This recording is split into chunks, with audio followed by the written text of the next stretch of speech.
Hello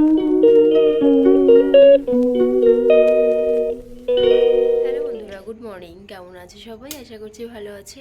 তো এখন বাজে ওই 6:30 মতো বাজে। তো এখন থেকেই ব্লগটা স্টার্ট করছি। আর উঠেই আগে এই যে একটু ফ্রেশ হয়ে ভাতটা এই যে বসিয়ে দিয়েছি। আর ভাতটা হতে থাকুক, এবার মানে ঘরে কাজবাজগুলো করে নিয়ে তারপরে সবজিগুলো কেটে নেব।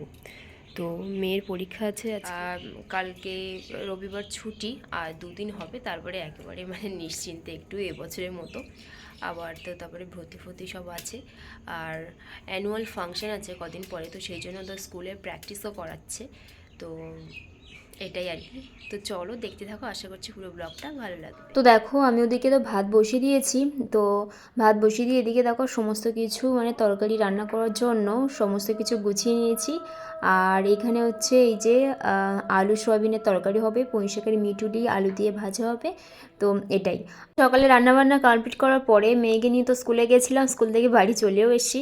আর এখানটায় যে ধনে গাছগুলো মানে দেওয়ার জন্য গোটা ধনে ফেলেছিলাম এখানে, তো দেখো ছোট্ট ছোট্ট সবুজ সবুজ চারা বেরিয়েছে। তো নিজের হাতে গাছ লাগানোর মানে কখন মনে হয় কখন মানে চারাগুলো বেরোবে, কখন গাছটা বেরোবে। তো সেই জন্য প্রত্যেক দিন সকালবেলা একবার করে উঠেই আগে ওই দিকে তাকাই। আর আমার মেয়েও সকালবেলা উঠে মানে ওই দিকে দেখবে, একটুখানি করে বড় হচ্ছে, বলবে মা দেখো আজকে গাছটা আরও বড় হয়েছে। তো এরকমই। তো তারপরে এই যে গাছে এই যে উঠেছিলাম পেয়ারা পাড়ার জন্য। তো যাই হোক, তারপরে এই যে এখন হচ্ছে সন্ধ্যাবেলা এই যে চা বসাবো। তো চায়ের জল অলরেডি এখানে বসিয়ে দিয়েছি। আর এখানে একটু চিকেন ম্যারিনেট করে রেখেছিলাম সেই সন্ধ্যাবেলা, মানে বেশ অনেকক্ষণ আগেই। তো এই যে চিকেন পকোড়া করার জন্য, তো পকোড়াগুলো হয়েও গেছে। তো এবার মানে খেয়ে দিয়ে ওকে একটু পড়াবো, তারপরে যাবো একটু মায়ের ওখানে, মানে রে রে গা গা গা জোরে বলো আ, এটা থাক। হ্যাঁ বলো আ।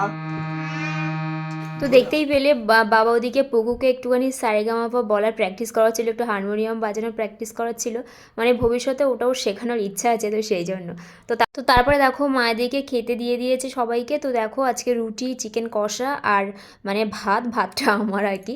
তো যাই হোক, মাসির বাড়ি এই যে কদিন আগে গেছিলাম, মা ওদের বাড়িতে গিয়ে মাংস রান্না করেছিল, মানে পুরো কষা কষা। তো সেই টেস্টটা মুখে লেগে আছে, সেই জন্য মাকে বলেছিলাম যে তুমি একদিন ওইভাবে রান্না করো। তো সেই জন্য মা মানে রান্না করেছিল, ওই জন্য ডেকেছিল আজকে।